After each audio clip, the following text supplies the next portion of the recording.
Welcome back to Movies TV Mad, and welcome back to the Movies TV Mad Daily. Remember, you can follow me on Twitter at Movies TV Mad, Instagram and TikTok at Movies TV Mad 555. Yesterday was an extremely sad day for me. The director Richard Donner died at the age of 91. Richard Donner directed The Goonies. Richard Donner made 4 amazing Lethal Weapon films. He made the Omen movie. He made so many wonderful movies. But those are not the movies that mean anything to me, as great as they were. It was the one movie he made, Superman the movie, the first film these eyes ever saw. And as a 10-year-old boy, maybe 12-year-old boy, I can't remember, you're saying 10, 12, you hadn't seen a film before then. Well, let's put it this way. I can't remember seeing a film before Superman the movie. So probably I watched the 1960s Batman movie and things like that. Look, back in those days, we weren't sitting there watching films all the time. You know, I was born in 1972. But anyway, it was the first film I have recollection of watching. And it had such an amazing effect on my young mind. When I finished watching that film, I wanted to be Superman. Then a few years later, I wanted to make Superman. But that film certainly made me love Superman. What he achieved after everything that the Salkinds put him through, and if you think Zack Snyder went through the mill, it's nothing to compare to what Dick Donner had to do.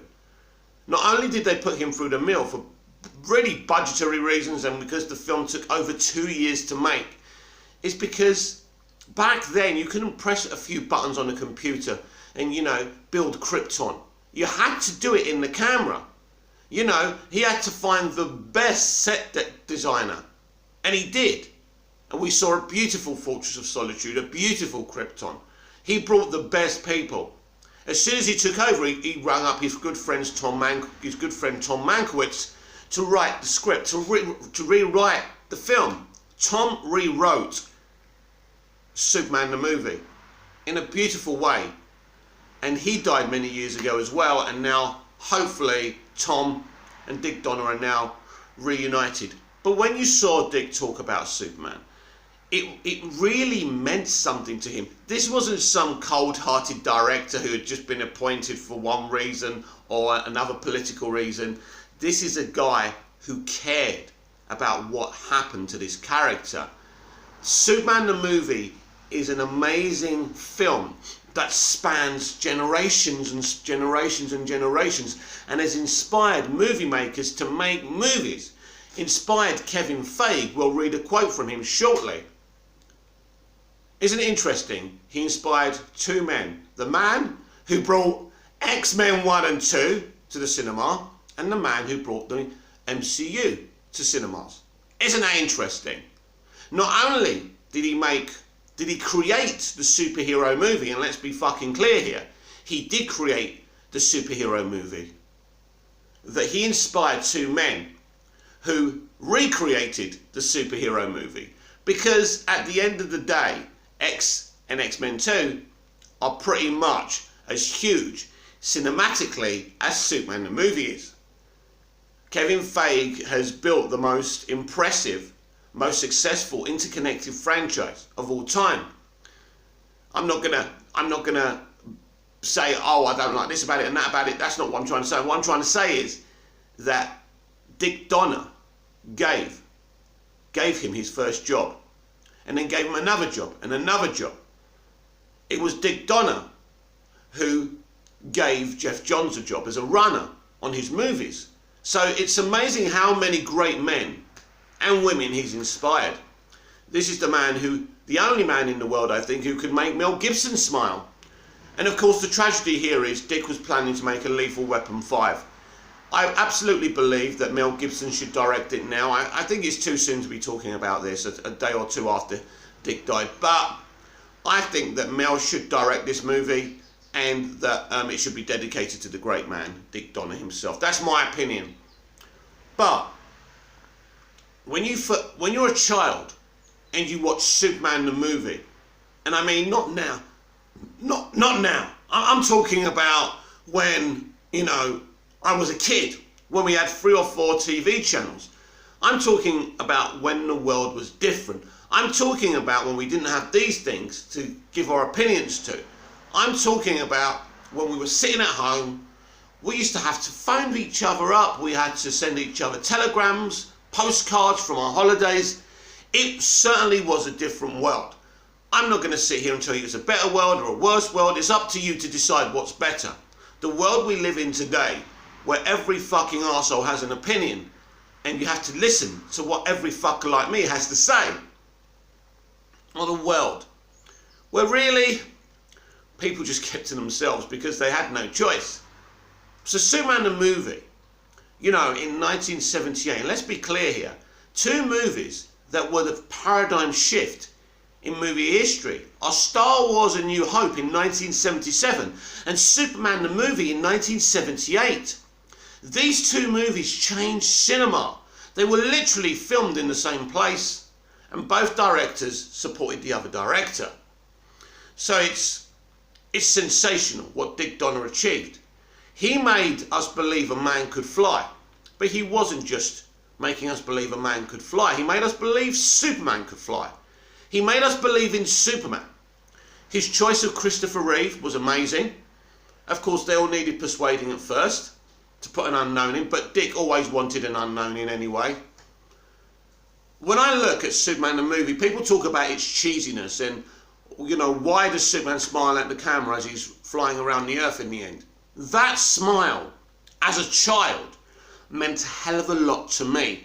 When you come home from school and you don't feel like you belong, and your family look at you like you're a freak, and you're bullied at school and you've got no one there for you, and you put on this film every single fucking day because you recorded it on VHS, and that man smiles at you, you tell teenage me, 12-year-old me, 10-year-old me, that's cheesy. It wasn't cheesy to me. I had a friend. I had a friend with superpowers. I was Jimmy Olsen. I was Superman's best pal. That's how it felt. It mattered. But you can't make films like that in that way anymore because people are so damn fucking cynical. So you can't make films like that anymore.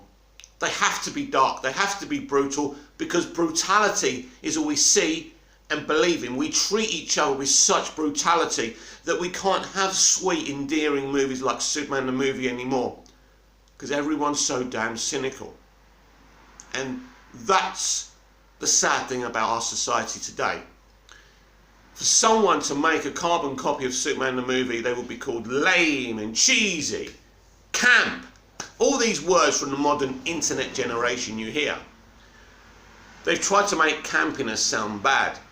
Well, it's not, because Superman smiling at a camera brought a lot of solace to people growing up, people from my generation.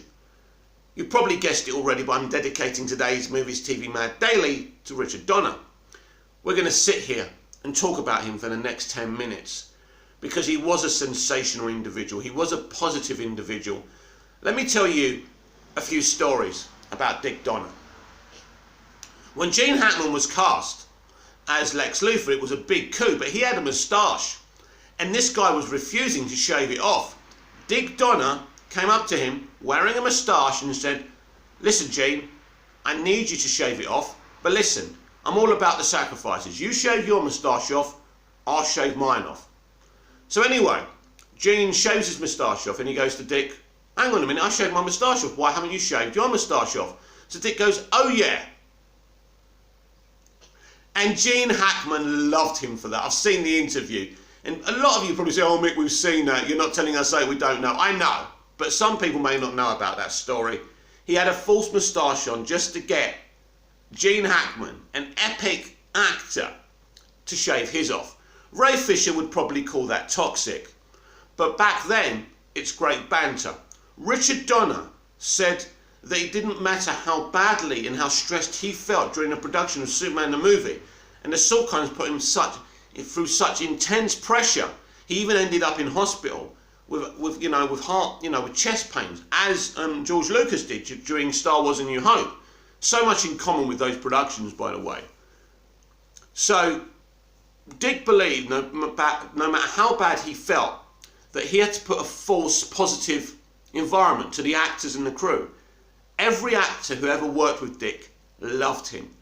You know, and as I say, Mel Gibson, you can see from Mel Gibson's performances, he seems the most happiest when he's working with Richard Donner, because Richard Donner knew how to inspire people into a performance. He created a great environment and atmosphere on his sets. We talk about Zack Snyder and the positive environments he creates on his sets. Well, it was no different for Dick Donner. Dick Donner could tell a joke, he could make you laugh. Do you remember the green kryptonite kind of thing in Superman the movie? There were a couple of wires. He said to Chris, don't let these touch you, you'll be electrocuted. He was joking, of course, before people, the thought police come in. Well, we are in that environment today. So the man was just full of jokes, smiles, and one of the proudest moments for Dick was when the creators of Superman saw Superman the movie for the first time and gave him a statue that only 3 exists today of Superman. Yes, the creators of Superman absolutely loved Superman the movie. They approved. It was their hero brought to life. And I think one of them cried as they thanked Dick. That's how emotional it was. So Superman the movie is from a different time.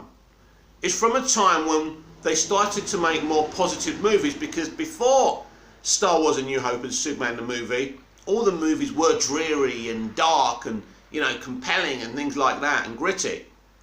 But then people like George Lucas and Dick Donner came around and they really wanted to put a smile on the audience's face. I'm not saying dark movies are bad. I'm saying that was the era of Watergate, Vietnam. People needed to smile. It's like now, we've lived nearly 2 years under COVID. You need to make more positive movies. You have to help us escape. Stop forcing our heads in the real world. For now, I think people need escapism.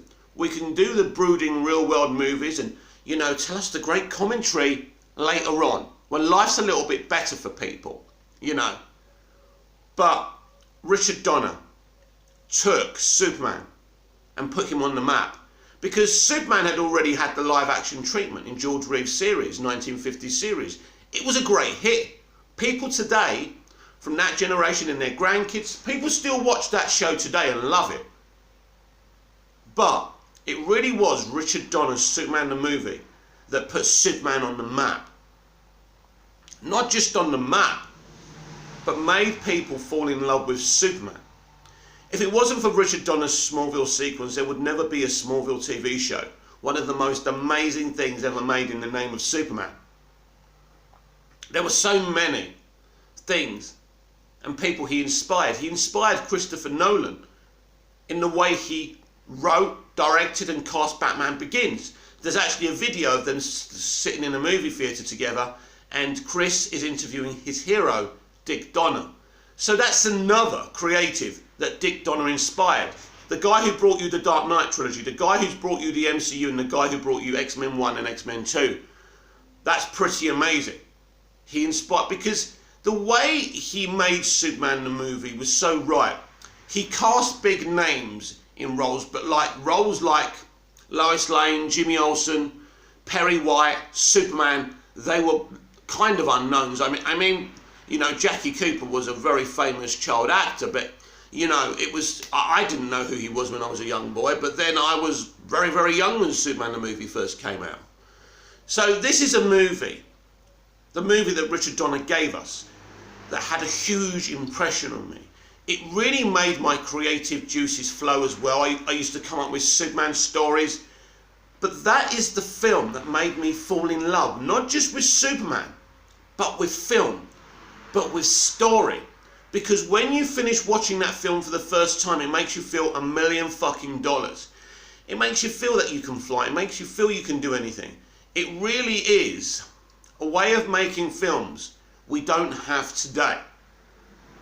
Very few films make you feel so positive after you finish watching them. But really, starting from Star Wars: A New Hope and Superman the movie, that's what movies were trying to do. Now, unfortunately, Dick Donner was fired from Superman 2. He filmed a lot of the footage. They used some of it, I think, but they brought in Richard Lester. Well, Richard Lester was already there. because things were so poisonous between Dick and the Salkinds, the producers, who basically had the rights to make Superman from Warner Brothers. Warner Brothers distributed it, but they made it and they had to invest in it. And they fell out. And they sacked him from Superman 2.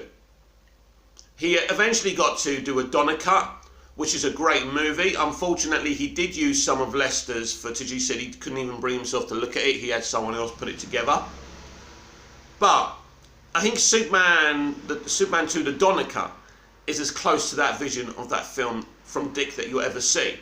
It's just a shame there wasn't enough footage to show completely his movie. But I think we got the idea. Unfortunately for me, because I saw Lester's Superman 2, and I think Lester's Superman 2 is a fine movie, and it's just a shame we just couldn't have Dick Donner do Superman 2, because Dick said it many times. He said, we had a plan for Superman 3, we had a plan for Superman 4, even a Superman 5. Imagine if Dick Donner and Tom Mankiewicz wrote and directed another 4 Superman movies. Imagine where Superman could be today. Imagine he could have made many more movies. He could have been the architect of the DC Cinematic Universe.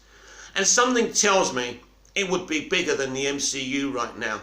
But because of the Salkinds, and I don't want to be too negative on a day like today, we lost that. Because I think that man would have been making Superman and superheroes for the next 20 or 30 years after Superman the movie.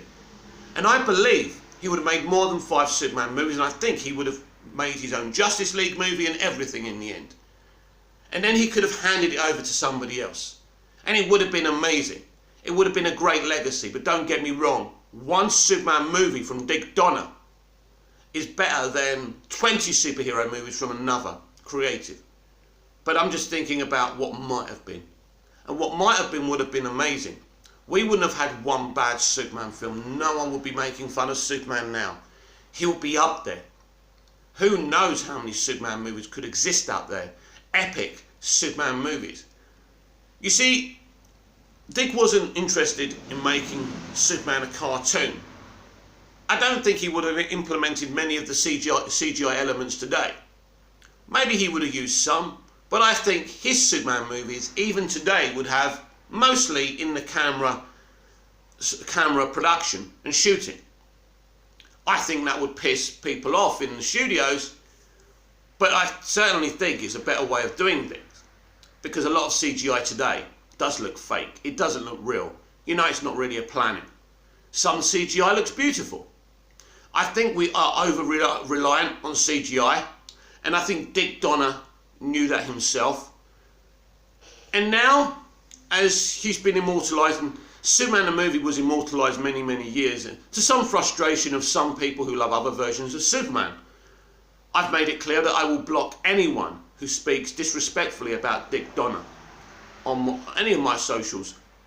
Because last night I cried myself to sleep, and I was thinking, why are you crying about a man you never met? Because great art is so powerful. It's a powerful medium, everyone. This is why we're so passionate.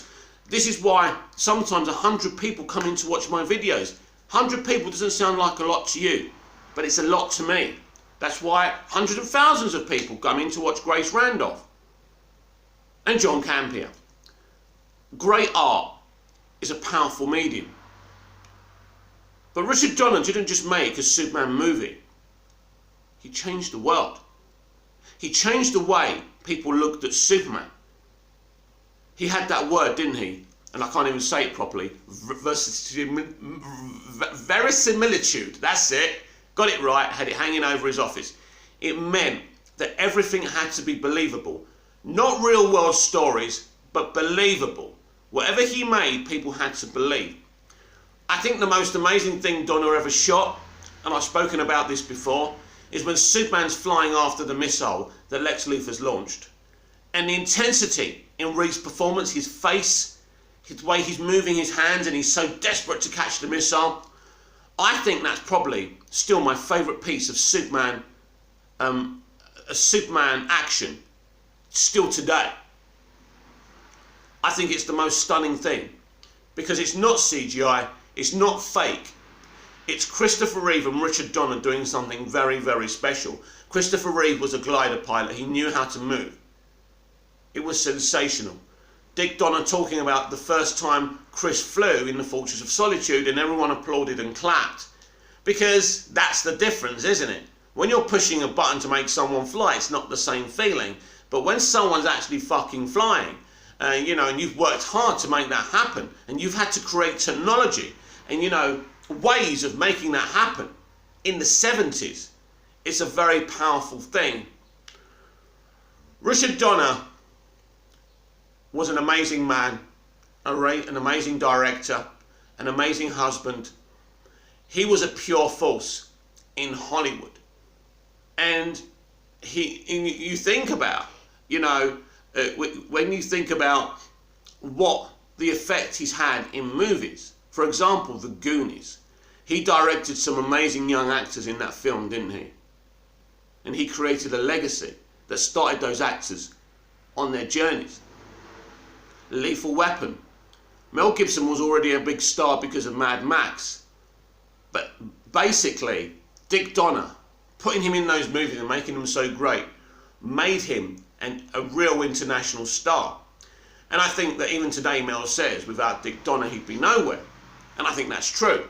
Those Lethal Weapon films are amazing, especially the first three. I think the first one is sensational. Dick Donner did something amazing with Lethal Weapon. This was a black man and a white man together on screen.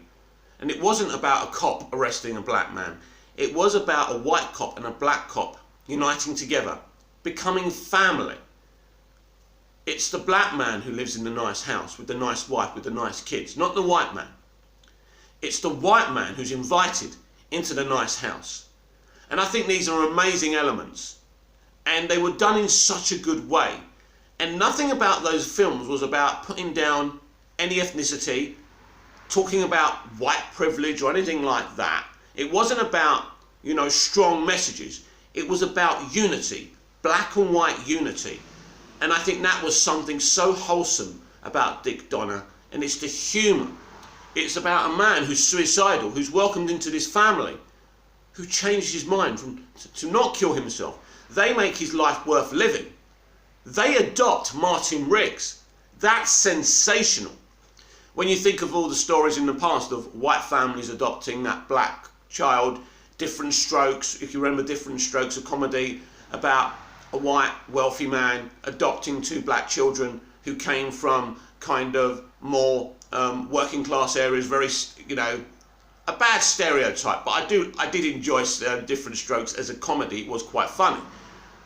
But for the first time, that stereotype was flipped on its head. And I think what Dick Donner did there was amazing. But as I think about the effects Superman the movie had on me and the industry, and they have had a huge effect on the industry, I don't think anyone would have been able to make a superhero movie today. Or at least not a good one. Dick Donner showed the world that it could be done.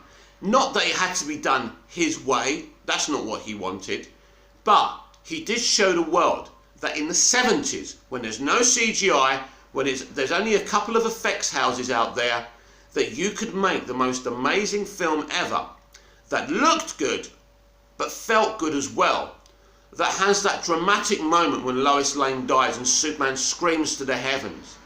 The moment that Bryan Singer made Hugh Jackman watch when he wasn't getting it, and near the when they were shooting the third act of the first X-Men.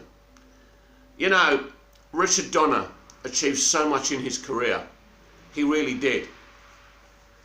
But I don't think he'll ever, well, obviously he can't now, but I don't think anyone really will ever be able to groundbreak in terms of superhero-genia like Dick Donner did. It's the effect he had on people, the effect on the people who saw all his movies. But the people I speak to, they talk to me about Superman the movie and what it meant to them as children. That film was the light that children needed. But it wasn't just about children. The point is, mothers and daughters, fathers and sons could sit there watching that movie. What was it that what was it that Marlon Brando called it? A sonnet. Marlon Brando wouldn't read the script for ages. This is hilarious. And Terence Stamp said to him, aren't you going to read the script, Marlon? He goes, well, I suppose I should. I need the money, he goes, but I'm worried it's going to be shit, and I really do need the money. And so Terence said to him, Terry said to him, you better read the script, Marlon. So he reads the script, he goes to Tom Mankiewicz, who wrote the screenplay, and he says, fucking hell, this is a freaking sonnet. And before he read the script, he didn't want any press interviewing him or nothing. From the moment Marlon read that script, he was like bringing press onto the set, and he would talk to anyone, telling them how great the movie was. And, that's the kind of atmosphere. But there's another story, and I don't know if you've seen it mentioned or me mention it before. So sit back. Let's finish off with this story, because this is a great Dick Donner story, right? Excuse my morning throat. So, they had, Elia Salkind and Richard Donner had to go around to Marlon Brando's house to talk about Jor-El as a character. So, they sit there and Marlon goes, I've got a great idea on what we can do with this character. So Richard Donner and Elia go, yeah, go on. And he goes, I think that my people should look like bagels. Yes, he actually said that. And we shouldn't actually talk. We should make little noises that only we understand each other. So anyway, they were sitting there. Elia was like, we're fucked, I'm going to go and emigrate somewhere and hide. And basically, it was Richard Donner who turned around and said, you know what, Marlon? Jor-El's been in comics since 1938. So Marlon goes, well, let's take a look at him. And once Dick showed him the comics, Jor-El didn't have to look like a bagel, and he didn't have to make talk like that. But really, if Dick didn't speak up, I don't think Elia would have done. And that's just something amazing about Dick Donner as well, that he had the guts to stand up to an A-lister. But also, don't forget, he directed Gregory Peck in The Omen. Gregory Peck is one of the great actors. I know he's no longer with us, but one of the most iconic actors. Dick directed a lot of iconic actors. People respected Dick because Dick respected people. That's the difference. He wanted to make you feel at ease on the set. He didn't want to bully you, and I'm sure there were times when he was directing, he was losing his lost the plot and argued with actors like everyone does. Jesus Christ, I write and direct and star in my own plays in the theatre here in Cyprus, and I mean, I'm very famous for losing my temper when I'm directing people, but I always make sure they understand it was in the moment and it was nothing personal. And I think this is the problem with a lot of the actors in Hollywood today who go onto Twitter, this director made me feel terrible. But did that director apologise to you afterwards? Yes, because it's not like your bonus features, it's a stressful environment. But anyway, so Richard Donner, who died at the age of 91, meant a hell of a lot to me. And I don't cry when many people I don't know die. I cried, I didn't die. I cried when Princess Diana died. Even though I'm not a royalist and I despise the royal family, I believed in her. And I was suspicious about her death then, and I'm still suspicious about her death today. And that's another subject for another time. But Richard Donner affected me in such a positive way. He made me a Superman fan. That light burnt in me for so many years. And just as it was about to flicker out, something amazing happened. Smallville came along. And that beautiful light in my heart for Superman was reignited. So, as Dick Donner made me fall in love with Superman, Alfred Gough and Miles Miller made me fall in love with Superman again via their Smallville show. But what he did was take a comic book character with budget, talent and art and put him up there. I'm not going to say Superman the movie is the way Superman in movies and TV should be made.